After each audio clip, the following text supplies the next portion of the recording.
Hello बच्चों, कैसे हैं आप सभी। गाड़ी को मत देखो, जो करती है वो करो, मीन्स चलते रहो। भविष्य उनका है जो अपने सपनों की सुंदरता में विश्वास करते हैं। प्यारे बच्चों, अपने सपनों को साकार बनाने के लिए हम करने जा रहे हैं आज question answer of our 12th class English chapter journey to the end of the earth, written by Tishani Doshi. ये क्वेश्चन आंसर जो मैं आपके लिए लेकर आई, ये वही क्वेश्चन आंसर्स हैं जो आपके सीबीएसई और एचबीएसई बोर्ड में हर बार आते हैं, इंपॉर्टेंट है। So let's start. बने रहिए मेरे साथ, कंसंट्रेशन के साथ आप ध्यान से सुनिए ताकि मैं आपका हर कंसेप्ट क्लियर कर पाऊं।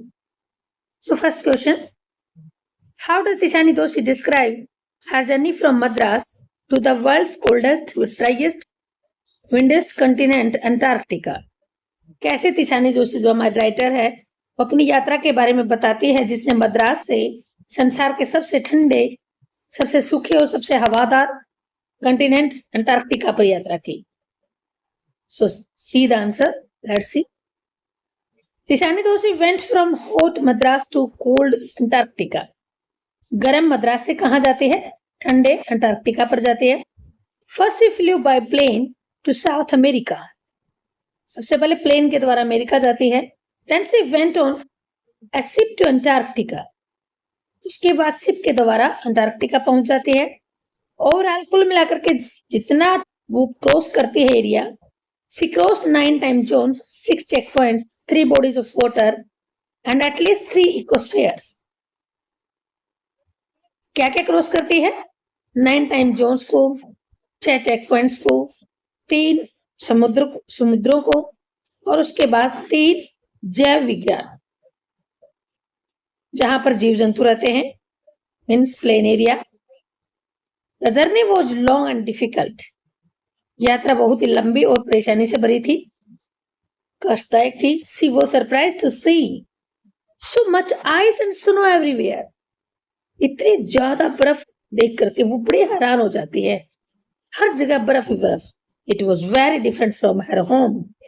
वास्तव में ये जो एरिया था अंटार्कटिका का, उसके घर के एरिया से तो बिल्कुल ही अलग था, सोचा भी नहीं था उसने। Clear? Next question. Now let's see second question. How did the author feel when she first set foot on the Antarctica continent? कैसा महसूस किया लेखिका ने जब उसने पहला कदम अंटार्कटिका महाद्वीप पर रखा? When the author Tishani Doshi first set foot on Antarctica, she felt amazed and shocked. उसने जब अपना पहला कदम रखा अंटार्कटिका की धरती पर, तब उसने अमेज्ड, हैरान हुई और बड़ा झटका लगा, मतलब सोचा भी नहीं था उसने ऐसा एरिया हो सकता है, शॉक्ड हो गई। She could not believe she was standing on the coldest, driest and windiest place on earth.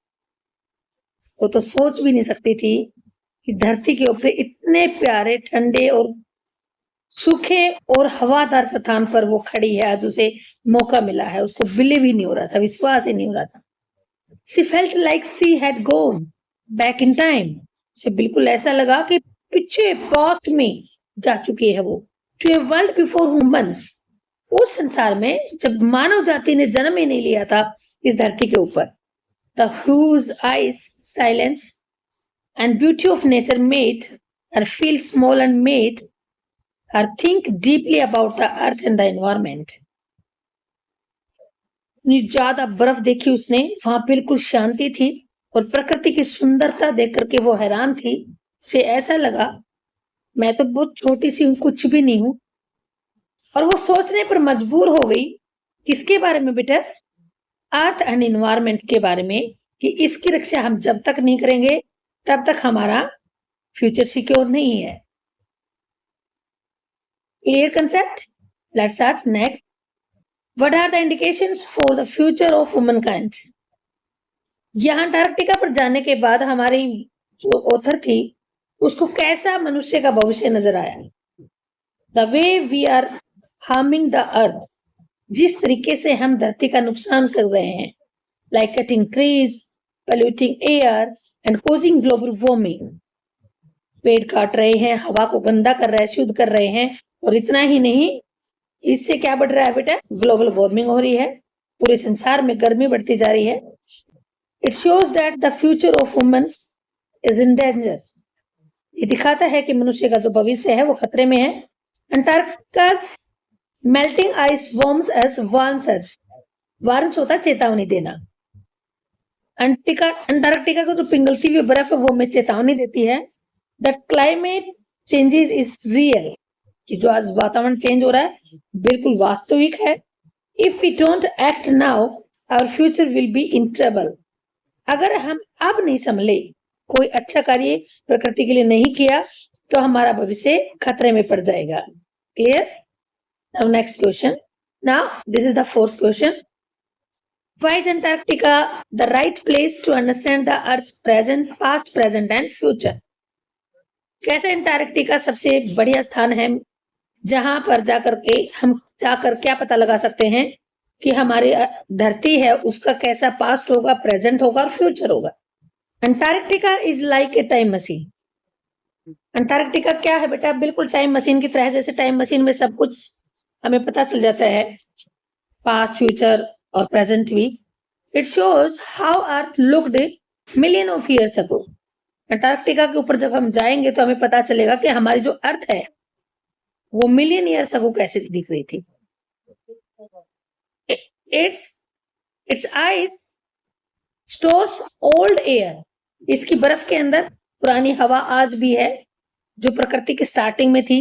Which help scientist understand climate changes, जिससे वैज्ञानिकों को पता चलता है कि हमारा क्लाइमेट कितना बदल रहा है। The melting ice also tells us about the future dangers of global warming. पिघलती हुई बर्फ हमें बताती है कि क्या खतरा है भविष्य में ग्लोबल वार्मिंग का, बढ़ती हुई गर्मी का। अगर गर्मी ऐसे बढ़ती रही तो कितना खतरा पैदा हो जाएगा, ये भी हमें पता चलता है। So it is the place to learn about earth history and future. इससे ज्यादा परफेक्ट प्लेस हो ही नहीं सकता कोई और, जो हमें बताता है कि धरती का इतिहास कैसा था और फ्यूचर कैसा होगा। Now this is the fifth question. What are Geoff Green's reasons for including high school students in the students on ice programme? Geoff Green कौन है बेटा? जो और एक ऑर्गेनाइजेशन को चला रहा था जो सभी स्टूडेंट्स को अंटार्कटिका लेकर जाता है। तो क्या कारण था ले जाने का? क्यों लेकर गया बच्चों को? क्योंकि आपको पता है कि पहले वो सेलिब्रिटीज को, जो रिच पीपल होते थे उनको, और या साइंटिस्ट वगैरह को ले जाता था, लेकिन इस बार बच्चों को ही क्यों लेकर गया? उसके पीछे कारण बताना है। Geoff Green believes that students are the future leaders. Geoff Green विश्वास करते हैं कि जो हमारे विद्यार्थी हैं वो भविष्य निर्माता हैं, भविष्य के लीडर हैं। If they see the beauty and problems of Antarctica, अगर वो देखेंगे कि अंटार्कटिका कितने सुंदर है और उसकी समस्याएं क्या है, they will care more about saving the earth. ज्यादा केयर करेंगे धरती को बचाने में। They will grow up to protect the environment better than older people who already have fixed habits. They will grow up to protect. Way grow up पढ़े होंगे और रक्षा करेंगे हमारे इन्वायरमेंट की बेटर तरीके से, बजाय कि ओल्ड जो पीपल होते हैं, ओल्डर पीपल होते हैं उनकी बजाय, क्योंकि उनको ऑलरेडी आदत हो चुकी है, उनकी आदत पक चुकी है, वो जो काम करते हैं उन्हीं काम को करेंगे। लेकिन ये हमारे जो बच्चे हैं ये अच्छा काम कर सकते हैं। अभी ये नई हैबिट भी बना रहे हैं तो इनकी हैबिट भी अच्छी पहले ही बन जाएगी। Now see next question 6। Take care of the small things and the big things will take care of themselves. छोटी छोटी चीजों का आप ध्यान रखें, बड़ी चीजें अपने आप अपना ध्यान रख लेंगे। कैसे? ये स्टेटमेंट क्या कहती है? What is the relevance of this statement in the context of Antarctic environment? ये जो स्टेटमेंट दी गई है कि छोटी चीजों का आप ध्यान रखें, बड़ी चीजें अपने आप रख लेंगे, इसका क्या महत्व है? कंटेक्स्ट के बारे में, इसके बारे में, अंटार्कटिक एनवायरनमेंट के बारे में इसका क्या महत्व है? इन Antarctica even the smallest living things like tiny grasses और इंसेक्ट्स आर इम्पोर्टेंट। कहता है अंटार्कटिका के ऊपर जितनी छोटी छोटी चीजें हैं, चाहे वो घास हो या छोटे छोटे इंसेक्ट हो, जीव जंतु हो, सभी इंपॉर्टेंट है।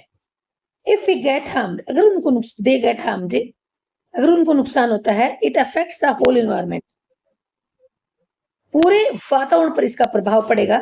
सो if you protect small things in nature, अगर प्रकृति के अंदर हम छोटी छोटी चीजों का ध्यान रखते हैं, the bigger problems like climate change can also be controlled, बड़ी प्रॉब्लम को हम कंट्रोल में कर सकते हैं।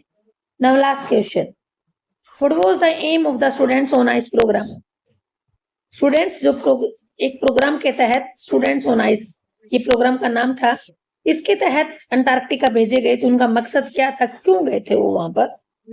The aim of the student on ice programme was to educate high school students about climate changes and in the environment. जो विद्यार्थी high school के जो विद्यार्थी थे, उनको जब ice students on ice programme के तहत ले जाया गया था, तो उसका एक ही मकसद था ताकि बच्चे क्लाइमेट चेंज के बारे में जान पाए और एनवायरनमेंट की हालत कैसे है वो समझ पाए। थ्रू देयर एक्सपीरियंस, वे अपने अनुभव के द्वारा they could understand how human actions are affecting the earth, वे समझ पाए खुद अपने अनुभव के द्वारा कि कैसे मनुष्य के जो एक्शंस हैं वो हमारी धरती को प्रभावित कर रहे हैं। By taking them to Antarctica, उनको अंटार्कटिका पर ले जाकर, the programme showed them the real effects of global warming, इस प्रोग्राम ने दिखा दिया कि वास्तव में क्या इफेक्ट पड़ रहा है ग्लोबल वार्मिंग का। The goal was to make students more aware, responsible and ready to help save the planet, ये था मेन मकसद बेटा, जिसके थ्रू विद्यार्थियों को सिखाना था ताकि वो अवेयर हो जाएं, उनकी जिम्मेवारियां क्या हैं वो समझ जाएं और वो रेडी रहें हमारी अर्थ को बचाने में, हमारे प्लैनेट को बचाने में। प्यारे बच्चों, ये हमारे इंपॉर्टेंट क्वेश्चन आंसर्स, मुझे उम्मीद है आपको सभी क्वेश्चंस के आंसर्स बिल्कुल क्लियर हो गए।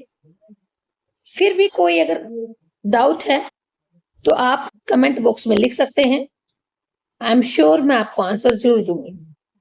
बने ही रहिए मेरे साथ नेक्स्ट वीडियो में। प्यारे बच्चों, ये आपका अपना चैनल है, मुझे उम्मीद है आप लाइक और सब्सक्राइब जरूर करेंगे और इतना ही नहीं अपने साथियों के साथ शेयर भी करेंगे ताकि उनकी भी हेल्प हो जाए और मेरे लिए तो मोटिवेशन का काम करेगा ही। Thank you.